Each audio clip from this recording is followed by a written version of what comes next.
Iran ವಿರುದ್ಧ America ನಡೆಸುತ್ತಿರುವ ಸೈನಿಕ ಕ್ರಮಗಳಿಗೆ ಬೆಂಬಲ ನೀಡಿದ ಹಿನ್ನೆಲೆಯಲ್ಲಿ ಅಮೆರಿಕ ಅಧ್ಯಕ್ಷ ಡೊನಾಲ್ಡ್ ಟ್ರಂಪ್ ಮಿತ್ರ ರಾಷ್ಟ್ರಗಳ ಮೇಲೆ ತೀವ್ರ ಅಸಮಾಧಾನವನ್ನು ವ್ಯಕ್ತಪಡಿಸಿದ್ದಾರೆ.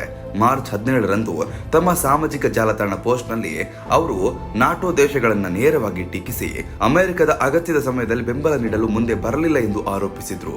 ಟ್ರಂಪ್ ಹೇಳುವ ಪ್ರಕಾರ ಹಲವು ರಾಷ್ಟ್ರಗಳು ಅಮೆರಿಕ ಕ್ರಮವನ್ನ ಮಾತಿನಲ್ಲಿ ಬೆಂಬಲಿಸಿದ್ರು ಸೈನಿಕವಾಗಿ ಭಾಗವಹಿಸಲು ಹಿಂಜರಿಯುತ್ತಿದೆ. ಅವರು ವಿಶೇಷವಾಗಿ ಜಪಾನ್, ದಕ್ಷಿಣ ಕೊರಿಯಾ ಮತ್ತು ಆಸ್ಟ್ರೇಲಿಯಾದಂತಹ ಅಮೆರಿಕದ ಮಿತ್ರ ರಾಷ್ಟ್ರಗಳನ್ನು ಟೀಕಿಸಿದ್ರು.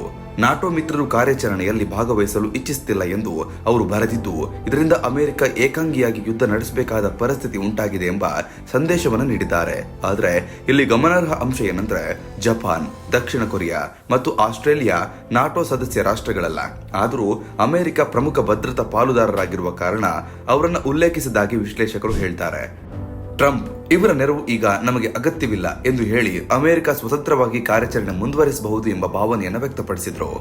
ಅಮೆರಿಕ ಇಸ್ರೇಲ್ ದಾಳಿಗಳ ನಂತರ ಇರಾನ್ ಪ್ರತಿಕ್ರಿಯೆ ನೀಡಿದ್ದು ಹರ್ಮುಜ್ ಜಲಸಂಧಿಯ ಭದ್ರತೆ ದೊಡ್ಡ ಪ್ರಶ್ನೆಯಾಗಿದೆ. ಈ ಹಿನ್ನೆಲೆಯಲ್ಲಿ ಜಾಗತಿಕ ತೈಲ ಸಾಗಣೆಯ ಪ್ರಮುಖವಾದ ಸ್ಟೇಟ್ ಆಫ್ ಹಾರ್ಮುಜ್ ರಕ್ಷಣೆಗೆ ಇತರ ರಾಷ್ಟ್ರಗಳು ಸಹ ಸಹಕಾರಿಯಾಗಬೇಕು ಎಂದು ಟ್ರಂಪ್ ಕರೆ ನೀಡಿದರು.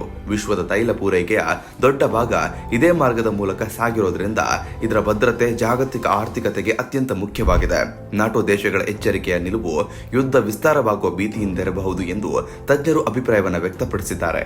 ವಿಶೇಷವಾಗಿ ಬ್ರಿಟನ್ ಪ್ರಧಾನಿ ಕೇರ್ ಸ್ಟಾರ್ಮರ್ ತೆಗೆದುಕೊಂಡ ನಿಲುವು ಟ್ರಂಪ್ ಅಸಮಾಧಾನಕ್ಕೆ ಕಾರಣವಾಗಿದೆ ಎನ್ನಲಾಗಿದೆ. ಯುದ್ಧ ನೇರವಾಗಿ ಮಧ್ಯಪ್ರಾಚ್ಯವನ್ನ ಮೀರಿ ಜಾಗತಿಕ ಸಂಘರ್ಷವಾಗಿ ಮಾರ್ಪಡುವ ಸಾಧ್ಯತೆಯನ್ನು ತಪ್ಪಿಸಲು ಯುರೋಪಿಯನ್ ರಾಷ್ಟ್ರಗಳು ಎಚ್ಚರಿಕೆಯಿಂದ ನಡೆದುಕೊಳ್ತಿದೆ.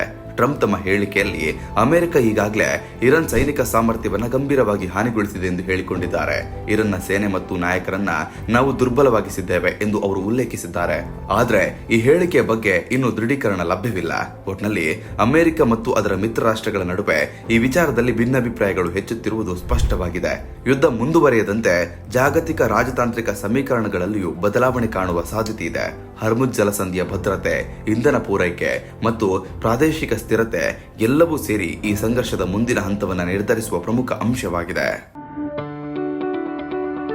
ಯಾವುದೇ ಸುದ್ದಿಯ ಅಪ್ಡೇಟ್ ಅನ್ನ ಮಿಸ್ ಮಾಡ್ಕೊಳ್ಬಾರ್ದು ಅಂದ್ರೆ ಈಗ್ಲೇ ಒನ್ ಇಂಡಿಯಾವನ್ನ ಸಬ್ಸ್ಕ್ರೈಬ್ ಮಾಡಿ. ನಿಮಗೆ ಬೇಕಾದ ಭಾಷೆಯಲ್ಲಿ ಎಲ್ಲಾ ಸುದ್ದಿ ತಿಳಿಬೇಕು ಅಂದ್ರೆ ಒನ್ ಇಂಡಿಯಾ ಆಪ್ ಅನ್ನ ಡೌನ್ಲೋಡ್ ಮಾಡ್ಕೊಳ್ಳಿ.